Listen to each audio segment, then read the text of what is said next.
Bunda, masih ingat sama aku? Aku Sinta Keong Racun yang dulu viral sama Jojo lip sync Keong Racun. Kali ini aku bakalan menceritakan sama bunda-bunda tentang kehidupan aku setelah menikah bersama suami aku.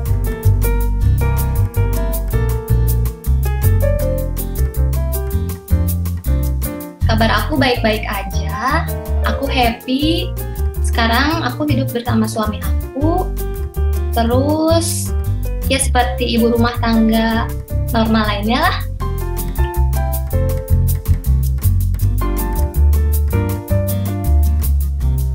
Jadi dulu awalnya video Keong Racun viral itu karena aku kan dulu orangnya aktif. Aku suka ngajak-ngajakin temen aku gitu buat bikin video lip sync. Dan sebenarnya bukan sama Jojo aja, aku emang suka ngajakin teman-teman yang lain. Tapi di hari itu yang bisa cuman Jojo yang bisa nemenin aku untuk bikin video lip sync. Akhirnya aku bikin video lip sync sama Jojo dan besoknya langsung viral.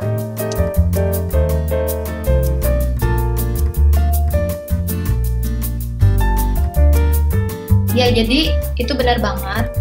Karena dulu aku nggak tahu apa itu YouTube, nggak tahu banget. Karena aku cuma pengen ngasih video balasan buat pacar aku yang aku sekarang, waktu itu aku lagi LDR. Waktu itu aku coba upload ke Facebook, tapi gagal terus. Dulu aku suka upload videonya di Facebook, tapi kata temen aku, ya udah kalau misalnya gagal terus, kamu cobain upload di YouTube, terus kamu ambil linknya, terus kamu kasih sama pacar kamu.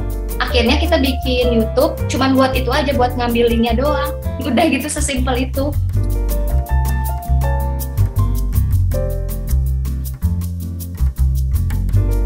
Dulu milih lagu Keong Racun itu nggak sengaja. Jadi kan emang buat ngebalas video suami aku yang lucu-lucuan, lucu. Nah, aku juga dulu nggak suka dangdut. Dulu nggak pernah suka dangdut. Jadi aku emang nggak sengaja, ya udah kita cari lagu yang lucu, yang dangdut gitu, yang lucu buat pacar aku di luar sana. Akhirnya nggak tahu kenapa, aku nanyain ke temen, kata temen aku ini nih lagu yang lagi lucu, katanya gitu. Pacarnya temen aku yang ngasih tahu lagu itu. Ya udah aku pakai aja, cari liriknya, terus aku lip sync deh.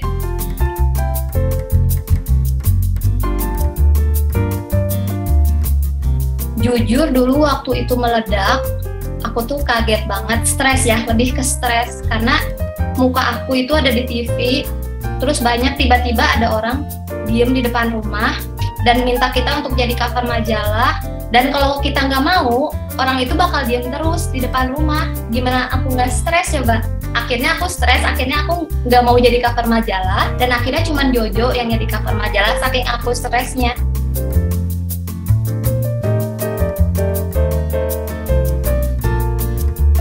Jadi saat itu, aku kan masih umur 19 tahun. Jadi jujur aku belum pernah seperti itu. Dan aku juga bukan orang yang misalnya ingin jadi artis gitu, tiba-tiba ingin jadi artis. Aku bukan orang seperti itu. Jadi saat aku mendadak terkenal itu, aku takut reaksi orang-orang di sekitar bakalan kayak gimana. Apakah ini bakalan menjadi baik buat aku, atau ini bakalan menjadi buruk buat aku. Jadi antara dua itu aku masih takutnya sih. Namanya umur 19 tahun ya. Jadi dulu itu stresnya karena kita kan nggak terbiasa menjadi orang pusat perhatian gitu. Semua orang minta foto sama kita. Sebenarnya nggak apa-apa kalau minta foto sama kita gitu. Cuman karena kita tiba-tiba banget semua ini, nggak ada tahapannya.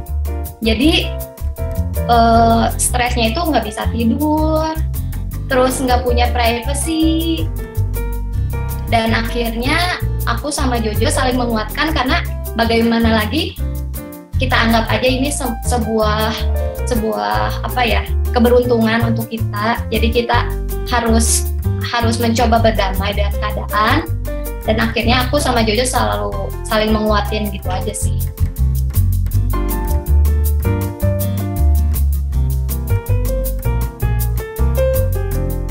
Jadi waktu viral itu kan kita langsung didatengin itu banyak stasiun TV ke rumah.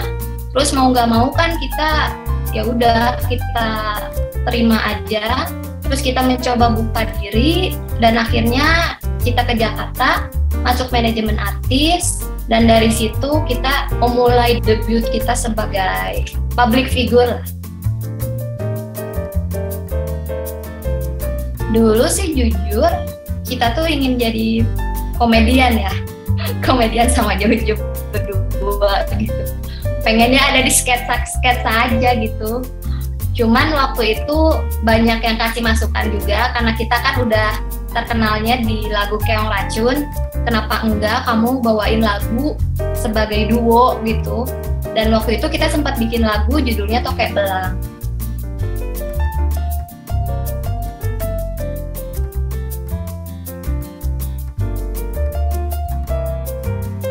Dan akhirnya kita jadi bisa disebut penyanyi lah, duo Keong Racun, duo Sinta Jojo, kayak gitu awalnya.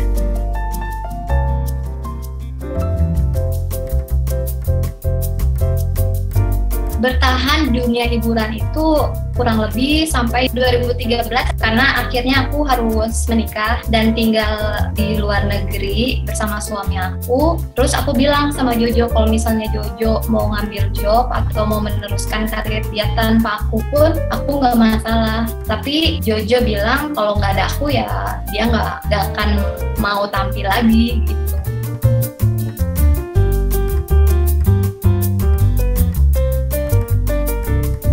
Ini banyak banget orang yang nanya, gimana sih hubungan Sinta sama Jojo sekarang, apa masih temenan atau enggak?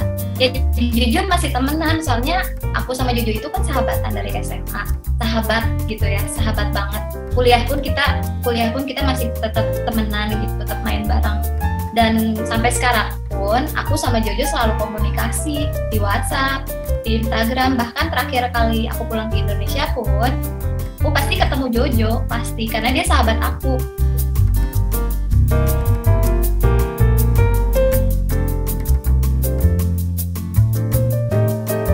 Jadi awal pertemuan sama suami aku itu teman SMA aku. Terus kita ketemu lagi saat aku mulai kuliah, dan dulu sebenarnya aku deket sama temennya dan dia juga suka sama temen aku. Nah dari situ kita selalu ketemu setiap hari dan akhirnya kita suka main bareng.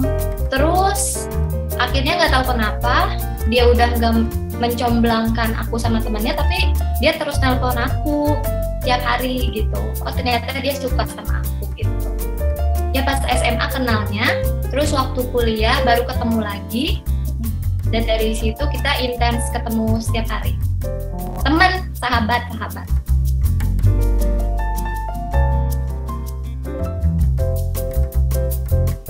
Jadi dulu aku nggak LDR, awal-awal pacaran nggak LDR, 8 bulan aku di Cimahi pacaran sama dia, tapi pas udah 8 bulan dia harus ikut sama keluarganya karena keluarganya kan di New Caledonia semuanya, kakaknya udah pada di sana, ibunya di sana, terus akhirnya kita harus berpisah. Dan waktu itu aku sama Oki bukan tipe pasangan yang harus aku harus jadi sama kamu harus jadi sama aku, enggak. Kita saling percaya aja, kita jalanin, dan akhirnya berhasil sampai 4 tahun dan kita sampai menikah.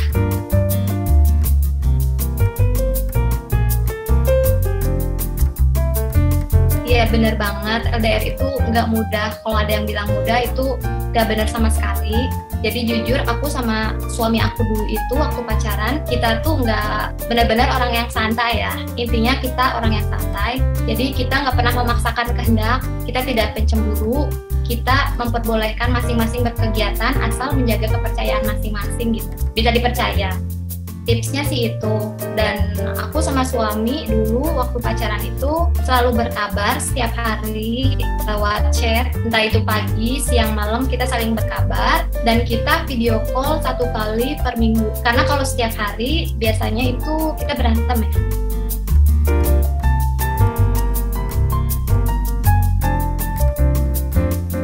Ada banget. Dulu aku pertama datang ke sini tuh kagetnya di sini setiap hari Minggu. Kalau orang Indonesia itu hari Minggu waktunya kita buat jalan-jalan, kalau di sini hari Minggu itu toko semua tutup.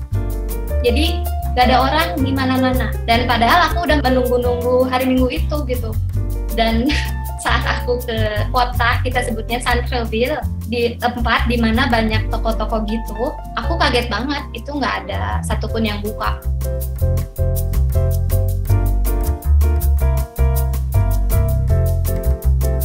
Jadi dulu aku sempat belajar bahasa Prancis di Bandung, di IFI Bandung, Institut Français Indonesia, selama 6 bulan belajar bahasa Prancis. Tapi saat aku datang ke New Caledonia, aku tuh nggak bisa mengerti mereka ngomong apa, soalnya kalau orang Indonesia sama orang Prancis yang ngomong itu beda gitu, pelafalannya itu beda. Jadi aku sempat nggak ngerti dulu, padahal aku udah pernah belajar bahasa Prancis loh 6 bulan di Indonesia.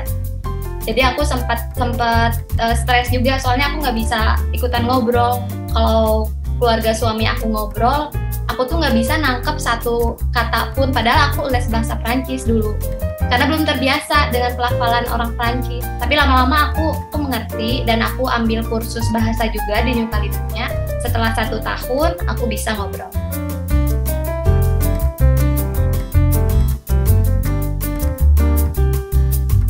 Kita tinggal di rumah sendiri, kita nggak pernah ikut sama keluarga. Soalnya kalau di luar negeri itu nggak ada yang ikut keluarga. Beda nggak kayak di Indonesia gitu. Jadi kalau udah gede, anak itu harus keluar dari rumah.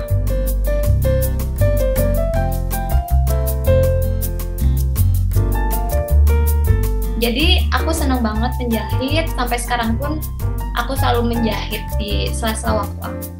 Jadi aku di sini tuh kerja. Jadi kebetulan kan suami aku chef. Nah, suami aku itu adalah salah satu owner dari suatu restoran di sini. Jadi aku kerja bareng suami aku gitu di sini setiap harinya. Jadi suami itu karena dia punya restoran dan dia yang masaknya, dia yang mengelolanya. Di sini disebutnya chef de la cuisine. Ya koki, bisa disebutnya koki. Tapi kalau bahasa Prancisnya chef de la cuisine. Otodidak gitu. Emang turun-temurun.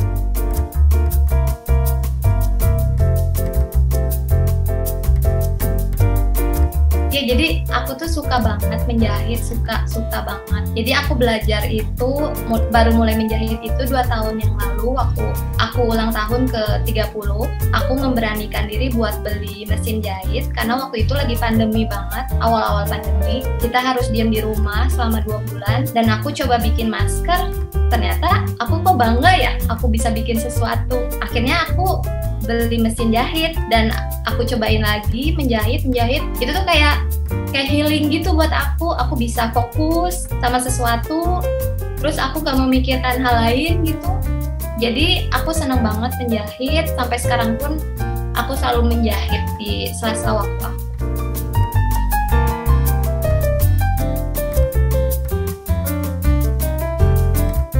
Di sini sih dampaknya nggak terlalu terasa ya, dampaknya. Soalnya kan di sini ada asuransi, semua ditanggung oleh pemerintah. Jadi paling dampaknya itu waktu kita harus diam di rumah beberapa bulan, dan pemasukan restoran jadi terdampak, sempat menurun gitu. Cuma sekarang udah balik lagi.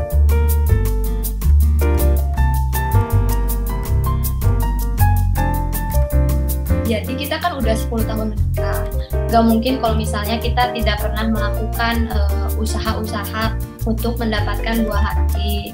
Cuman kan kita tidak bisa share ke semua orang gitu. Jadi aku itu sebenarnya sama suami aku 3 tahun pernikahan, emang kita itu sengaja tidak punya momongan dulu karena ingin saling mengenal satu sama lain. Dan akhirnya setelah 4 tahun pernikahan baru kita memulai programnya itu. Aku sempat datang ke ginekolog buat periksa kesehatan aku, kesehatan suami aku, kesuburan suami aku, dan semua baik-baik aja, alhamdulillah. Dan sampai sekarang kita menunggu kehadiran buah hati, udah di tahap yang dikasih, alhamdulillah. Enggak juga nggak apa-apa gitu. Adopsi juga itu hal yang mulia gitu kan, walaupun bukan anak dari diri kita, tapi ada adopsi itu lebih membutuhkan kasih sayang kita. Mungkin suatu saat bisa jadi Sinta bakalan adopsi anak gitu. Nah, tapi ada sih, ada di sini, ada. Tapi nggak banyak, cuman ada. Biasanya sih ibu-ibu ya, mungkin nggak itu ya, nggak sadar ya kalau ngomong kayak gitu. Misalnya kayak gini, Sinta kapan hamil gitu kan? Si Mawar, sebut saja si Mawar ya. Si Mawar udah hamil lagi loh, mau anak kedua lagi gitu kan? Kalau boleh sih enggak. Kalau boleh enggak. Tapi kalau misalnya ibu-ibu orang Indo kan ada ya, di mana aja Indo, orang Indo. Paling kayak gitu. Tapi nggak banyak kok.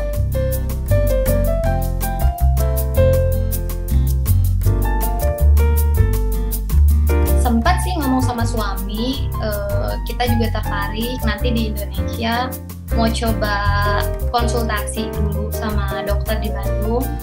Ada beberapa masukan, katanya dokter ini bagus, dokter itu bagus. Mungkin kita nanti bakalan ngedatengin dokter di Indonesia, di Bandung gitu, buat minta solusinya kayak gimana. Ada sih.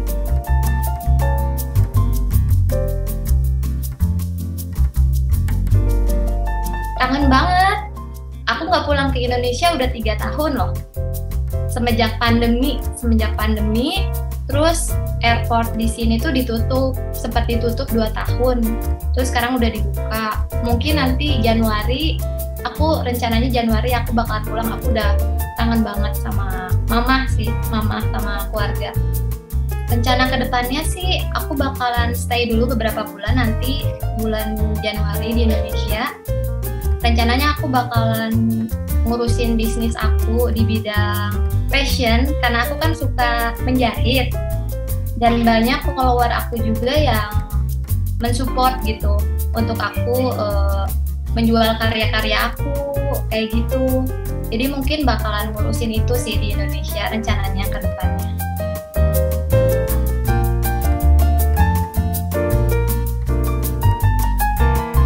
Ya kebetulan kan aku rencananya bakalan stay beberapa lama di Indonesia ya, untuk fokus gimana caranya untuk mengelola bisnis aku supaya kedepannya kayak gimana gitu. Jadi aku bakalan stay dulu di Indonesia beberapa bulan. Si LDR lagi nih sama suami nih. Gitu. Ya LDR dulu sambil kangen-kangenan kan sama mama, sama keluarga. Terima kasih ya bunda-bunda udah ngedengerin curhatan aku. Sampai ketemu lagi.